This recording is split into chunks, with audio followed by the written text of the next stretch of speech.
Wait a minute, he's absolutely smashed that, but hold on, there's a drone in the air. Oh my goodness, the ball has hit the drone. Both are coming down. Kerala police Facebook പേജിൽ പങ്കുവച്ച വീഡിയോയാണ് ഇത്.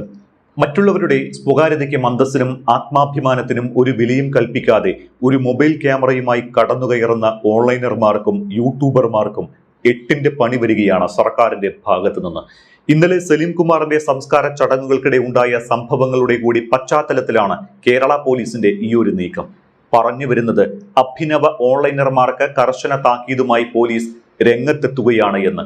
ഇതിലേക്ക് വരുന്നതിന് മുൻപ് ഇന്നലെ സലീം കുമാറിന്റെ വീട്ടിൽ കണ്ട മുഖ്യമന്ത്രി എന്ന സതീശനെ കുറിച്ച് രണ്ട് വാക്ക് പറയാതെ പോകാനാകില്ല. മരണാനന്തര ചടങ്ങുകൾ നടക്കുന്നിടത്തെ തിരക്ക് നിയന്ത്രിക്കാൻ ശ്രമിക്കുന്ന സതീശന്റെ ദൃശ്യം ഇന്നലെ തന്നെ സമൂഹ മാധ്യമങ്ങളിലെല്ലാം വൈറലായതാണ്. ശരിക്കും പറഞ്ഞാൽ സാധാരണക്കാരൻ ആഗ്രഹിക്കുന്ന ഒരു മുഖ്യമന്ത്രി എങ്ങനെ ആയിരിക്കണമോ അതാണ് ഇന്നലെ സതീശനിൽ നമ്മൾ കണ്ടത്. പിണറായി വിജയൻ മുഖ്യമന്ത്രിയായിരുന്ന ഘട്ടത്തിൽ ഒരിക്കൽ പോലും ഇത്തരത്തിൽ ഒരു സ്ഥലത്ത്, അതായത് തിരക്കുള്ള ഇടത്ത് ചെന്ന് നിൽക്കുന്നത് നമ്മൾ ആരും കണ്ടിട്ടില്ല. പ്രമുഖരുടെ മരണ വീടുകളിൽ ഡസനിലധികം വാഹനങ്ങളും ആംബുലൻസും ഫയർഫോഴ്സും അടക്കം വമ്പൻ സന്നാഹങ്ങളുമായി എത്തിയ പിണറായി വലിയ രീതിയിൽ അന്ന് വിമർശിക്കപ്പെട്ടതാണ്. ഇന്നലെ മുഖ്യമന്ത്രി വി.ഡി. സതീശൻ സലീം കുമാറിന്റെ വീട്ടിലെത്തിയത് കേവലം ഒരു വാഹനത്തിന്റെ അകമ്പടി മാത്രമായിട്ടായിരുന്നു. മാത്രമല്ല, അവിടെ ഉണ്ടായിരുന്ന തിരക്ക് നിയന്ത്രിക്കാൻ ശ്രമിക്കുന്ന സതീഷിനെയും അവിടെ കണ്ടു. അവിടെയുള്ള സാധാരണ ജനങ്ങൾക്കിടയിൽ, പാർട്ടി പ്രവർത്തകർക്കിടയിൽ അദ്ദേഹം നിൽക്കുന്നത് നമ്മൾ കണ്ടു. പിണറായി വിജയന്റെ 10 വർഷ കാലയളവിൽ ഇങ്ങനെ ഒരു രംഗം നമ്മൾ കണ്ടിട്ടുണ്ട്. മുൻ മുഖ്യമന്ത്രി ഉമ്മൻചാണ്ടിയെ നമ്മൾ ഇതുപോലെ കണ്ടിട്ടുണ്ട്. ഒരു ഉമ്മൻചാണ്ടി സ്റ്റൈൽ പോലും സതീഷിനിൽ ഇന്നലെ ഉണ്ടായി എന്ന് പറയുന്നു. പക്ഷേ അതിനേക്കാളും അപ്പുറമായിരുന്നുവെന്ന് വിലയിരുത്തുന്നവരുമുണ്ട്. ഒരു പ്രതിഷേധത്തെ നിയന്ത്രിക്കാൻ ശ്രമിക്കുന്ന ഒരു നല്ല രാഷ്ട്രീയക്കാരനെ കൂടിയാണ് നമ്മൾ അവിടെ കണ്ടത്. പിണറായി വിജയൻ ഇതൊക്കെ കണ്ടുപഠിക്കണമെന്ന് പല CPM അനുഭാവികളും ഇതേക്കുറിച്ച് പ്രതികരിച്ചിട്ടുമുണ്ട്. സലീം കുമാറിന്റെ ആഗ്രഹപ്രകാരം മതപരമായ ചടങ്ങുകൾ ഇല്ലാതെയാണ് ഇന്നലെ സംസ്കാര ചടങ്ങുകൾ നടന്നത്. അസ്ഥി പുഴയിൽ ഒഴുക്കുന്നത് ഉൾപ്പെടെയുള്ള ചടങ്ങുകൾ വേണ്ട എന്ന് അദ്ദേഹം നിർദ്ദേശിച്ചിരുന്നതാണ്. മുഖ്യമന്ത്രി വി.ഡി. സതീശൻ വീട്ടിൽ സംസ്കാര ചടങ്ങുകൾക്ക് മുന്നിൽ നിന്നത് സർവരെയും അമ്പരപ്പിച്ചിരുന്നു. ബജറ്റ് തയ്യാറാക്കുന്നതിന്റെ തിരക്കുകൾ എല്ലാം മാറ്റിവെച്ചാണ് പ്രിയ സുഹൃത്തിനെ യാത്രയാക്കാൻ സതീശൻ എത്തിയത്. ഇനി വിഷയത്തിലേക്ക് വരാം. 4 ലൈക്കിനും റീച്ചിനും അതുവഴി 4 അണ സമ്പാദിക്കാനുമുള്ള വ്യഗ്രതയിൽ മറ്റുള്ളവരുടെ സ്വകാര്യതയ്ക്ക് ഒരു വിലയും നൽകാതെ വികാരങ്ങൾ വിറ്റ് കാശാക്കുന്ന ഓൺലൈനർമാരുടെയും യൂട്യൂബർമാരുടെയും പ്രവണതകൾക്കെതിരെ ഇപ്പോൾ ചൂരലെടുത്തിരിക്കുകയാണ് പോലീസ്. അനുവാദമില്ലാതെ ഇത്തരത്തിൽ മറ്റുള്ളവർക്കിടയിലേക്ക് ക്യാമറകളുമായി കടന്നുകയറുന്നവർക്ക് കർശന മുന്നറിയിപ്പാണ് കേരള പോലീസ് നൽകുന്നത്. സെലിബ്രിറ്റികളുടെ വിവാഹം, മരണം പോലുള്ള സാഹചര്യങ്ങളിലും മരണവും അപകടവും പോലുള്ള സന്ദർഭങ്ങളിലും എല്ലാം അവയൊക്കെ കണ്ടന്റുകളാക്കി കാഴ്ചക്കാരെ കൂട്ടി 4 അണ സമ്പാദിക്കാനുള്ള വ്യഗ്രതയാണ് പലർക്കും. ഇത് പലപ്പോഴും വലിയ രീതിയിൽ അരോചകമാകാറുണ്ട്. ഇത്തരത്തിൽ അനാവശ്യ ഇടപെടലുകളും സ്വകാര്യതയിലേക്കുള്ള കടന്നുകയറ്റവും മനുഷ്യന്റെ അടിസ്ഥാന അവകാശങ്ങളോടും സ്വാതന്ത്ര്യത്തോടുമുള്ള വെല്ലുവിളിയാണ് എന്നാണ് പോലീസ് പറയുന്നത്. പോലീസിന്റെ ഔദ്യോഗിക ഫേസ്ബുക്ക് പേജിൽ രസകരമായ ഒരു പ്രതീകാത്മക വീഡിയോയ്ക്കൊപ്പം ഒരു കുറിപ്പ് കൂടി ചേർത്താണ് മുന്നറിയിപ്പ് സന്ദേശം പോലീസ് ജനങ്ങളിൽ എത്തിച്ചത്. ക്രിക്കറ്റ് മത്സരത്തിനിടെ ഗ്രൗണ്ടിലൂടെ പറന്ന് ദൃശ്യങ്ങൾ പകർത്തുന്ന ഡ്രോൺ ക്യാമറ, അതിലേക്ക് ബാറ്റർ അടിച്ച പന്ത് വന്നിടിക്കുന്നതാണ് വീഡിയോയിലുള്ളത്. മറ്റുള്ളവരുടെ സ്വകാര്യതയിലേക്ക് അനാവശ്യമായി എത്തിനോക്കുന്ന ക്യാമറകൾക്കുള്ള പ്രതീകാത്മക പ്രഹരമായാണ് ഈ വീഡിയോയെ വിലയിരുത്തേണ്ടത്. വീഡിയോയ്ക്കൊപ്പമുള്ള കുറിപ്പിൽ പോലീസ് പറയുന്നത് ഇങ്ങനെയാണ്: ഇന്ത്യൻ ഭരണഘടന ഉറപ്പു നൽകുന്ന സ്വകാര്യതയ്ക്കുള്ള അവകാശം ഒരു മൗലികാവകാശമാണ്. മറ്റൊരാളുടെ അനുമതിയില്ലാതെ അയാളുടെ സ്വകാര്യ ദൃശ്യങ്ങൾ പകർത്തുകയോ പ്രചരിപ്പിക്കുകയോ ചെയ്യുന്നത് കർശനമായ നിയമ നടപടികൾക്ക് കാരണമാകും.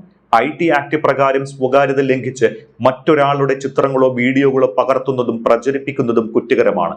3 വർഷം വരെ തടവും 2 ലക്ഷം രൂപ പിഴയും ലഭിക്കാവുന്ന കുറ്റമാണ് എന്നും പോലീസ് മുന്നറിയിപ്പ് നൽകിയിട്ടുണ്ട്.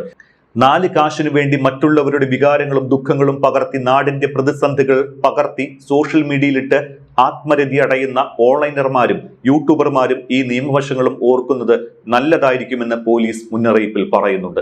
പോലീസിന്റെ ഈ പോസ്റ്റിന് താഴെ നിരവധി പേരാണ് അനുകൂല കമന്റുകളുമായി രംഗത്തെത്തിയിരിക്കുന്നത്. സലീം കുമാറിന്റെ അന്ത്യകർമ്മങ്ങൾ നടക്കുന്നതിനിടെ സ്വകാര്യത നൽകാതെ ക്യാമറകളുമായി തിക്കിത്തിരക്കിയ ഓൺലൈൻ മാധ്യമ പ്രവർത്തകരോടും ജനക്കൂട്ടത്തോടുമാണ് മകൻ ചന്തു ദേഷ്യപ്പെട്ടത്. എന്താടോ എന്താണ് നിങ്ങൾക്ക് വേണ്ടത് എന്ന് ഈ അഭിനവ ഓൺലൈൻ മീഡിയക്കാരോട് ചോദിക്കുന്ന ചന്തുവിന്റെ ദൃശ്യം ഏറെ വൈകാരികമായിരുന്നു. പോലീസ് അടക്കം തിരക്ക് നിയന്ത്രിക്കാൻ പരിശ്രമിക്കുമ്പോഴാണ് സഹികെട്ട് ചന്തു പ്രതികരിച്ചത്. തിരക്ക് നിയന്ത്രിക്കാൻ മുഖ്യമന്ത്രി വി.ഡി. സതീശൻ നേരിട്ട് ഇടപെടുന്ന ദൃശ്യങ്ങളും പുറത്തു വന്നു. ഇതെല്ലാം പോലീസിന്റെ പുതിയ തീരുമാനത്തിന് നിദാനമായി എന്നാണ് കരുതേണ്ടത്. പക്ഷേ ഒരു ചോദ്യമുണ്ട്, പോലീസ് നടപടിയെടുക്കുമോ? ആർക്കെതിരെ നടപടിയെടുക്കും? മുഖ്യമന്ത്രി വി.ഡി. സതീഷിനൊപ്പം കുറേ ഓൺലൈൻ മാധ്യമ പ്രവർത്തകരുണ്ട്. ഇവരും ഇന്നലത്തെ ദൃശ്യങ്ങൾ എടുത്തവരിലുണ്ട്. ഇവർക്കെതിരെ നടപടിയെടുക്കാൻ തയ്യാറാകുമോ? നടപടിയെടുക്കുമെങ്കിൽ എന്ത് നടപടിയായിരിക്കും എടുക്കുക? ഇന്ന് നാട്ടിൽ കാണുന്ന പല ഓൺലൈനർമാരും യൂട്യൂബർമാരും പേരിനു മാത്രം മീഡിയ എന്ന് പറഞ്ഞ് എത്തുന്നവരാണ്. മാധ്യമ പ്രവർത്തനത്തിന്റെ യാതൊരു നൈതികതയോ എത്തിക്സോ കാത്തു സൂക്ഷിക്കാത്ത ഇവർക്ക് ആവശ്യമുള്ളത് ഇതേപോലുള്ള ദൃശ്യങ്ങളും 10 കാശും മാത്രമാണ്. അതിന് ആരുടെ കണ്ണീര് വേണമെങ്കിലും അവർ വിറ്റ് കാശാക്കും. അവിടെ അവർക്ക് എത്തിക്സ് ഇല്ല.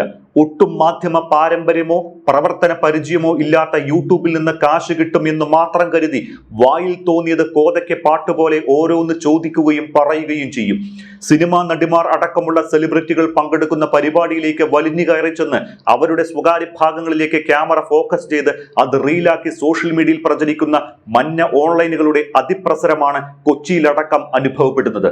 മാന്യമായി ജോലിയെടുക്കുന്ന മാധ്യമ പ്രവർത്തനത്തിന്റെ സകല എത്തിക്സും പാലിച്ച് പണിയെടുക്കുന്നവരുണ്ട് എന്നത് മറന്നുകൊണ്ടല്ല ഈ പറയുന്നത്. പക്ഷേ ഇത്തരക്കാർക്ക് കൂച്ചുവില കിട്ടില്ല എങ്കിൽ അത് അന്തസ്സായി മാധ്യമ പ്രവർത്തനം നടത്തുന്നവർക്ക് പോലും ഒരു വെല്ലുവിളിയാകും, ദുഷ്പേരാകും. ആ അർത്ഥത്തിൽ പോലീസിന്റേത് നല്ല ഇടപെടൽ തന്നെയാണ്, അഭിനന്ദനാർഹമാണ്. പക്ഷേ അപ്പോഴും ഞാൻ നേരത്തെ ചോദിച്ച ചോദ്യം, പോലീസ് ഇവർക്കെതിരെ നടപടിയെടുക്കുമോ? കാരണം മുഖ്യമന്ത്രിയുടെ ഓഫീസിൽ പോലും ഇത്തരം മഞ്ഞ ഓൺലൈനുകൾക്ക് ആക്സസ് ഉണ്ട്. അവിടെ പോലീസ് എന്ത് നടപടിയെടുക്കും? കഴിഞ്ഞ വീഡിയോയിൽ പറഞ്ഞതാണ്. എങ്കിൽ കൂടി ഇങ്ങനെ സന്ദർഭോചിതമില്ലാത്ത രീതിയിൽ ഓൺലൈൻ വെട്ടുകളിക്കൂട്ടങ്ങൾ പെരുമാറുന്നത് ആദ്യമായിട്ടുമൊന്നുമല്ല. മുൻപ് ശ്രീനിവാസന്റെ മരണച്ചടങ്ങുകൾക്കിടയിലും മോഹൻലാലിന്റെ അമ്മ മരിച്ചപ്പോഴുമെല്ലാം ഇതേ അശ്ലീല കാഴ്ച നമ്മൾ മലയാളികൾ കണ്ടതാണ്. 90 വർഷം ജീവിച്ച ഒരു അമ്മയ്ക്കരികിൽ സ്വകാര്യമായി അല്പസമയം ഒരു മകന് നൽകണമെന്ന ഔചിത്യ ബോധം പോലും ഇല്ലാത്ത തനി വെട്ടുകിളി കൂട്ടങ്ങളായി ഈ മാധ്യമങ്ങൾ. ഇത്തരക്കാർക്ക് സിനിമാ പ്രവർത്തകരുടെയും അവരുടെ ബന്ധുക്കളുടെയും മരണങ്ങൾ പോലും ലൈക്കിനും റീച്ചിനും വേണ്ടിയുള്ള അതുവഴി പണം സമ്പാദിക്കാനുള്ള താരാഘോഷമാണ്. യൂട്യൂബർമാർ എന്നും ഓൺലൈനർമാർ എന്നും ഇൻഫ്ലുവൻസർമാർ എന്നും സ്വയം ഓമന പേരിട്ട് വിളിച്ച് അശ്ലീലം കാണിക്കുന്ന ഇവർ ഒരിക്കലും മാധ്യമ പ്രവർത്തകരല്ല. ആ ഗണത്തിൽ ഇവരെ പെടുത്താനുമാകില്ല. സോഷ്യൽ മീഡിയയുടെ അതിപ്രസരത്തോടെ വന്ന ഇത്തരം ഇയാമ്പാറ്റുകളെ കൂട്ടത്തോടെ നിയന്ത്രിക്കുക തന്നെ വേണം. വിവാഹമായാലും മരണമായാലും മരണാനന്തര ചടങ്ങായാലും അവിടെയൊന്നും ഇത്തരം ഓൺലൈൻ പൈങ്കിളി കൂട്ടങ്ങളെ അതിന്റെ 7 അയലത്ത് അടുപ്പിക്കരുത് എന്ന് തന്നെയാണ് പറയാനുള്ളത്.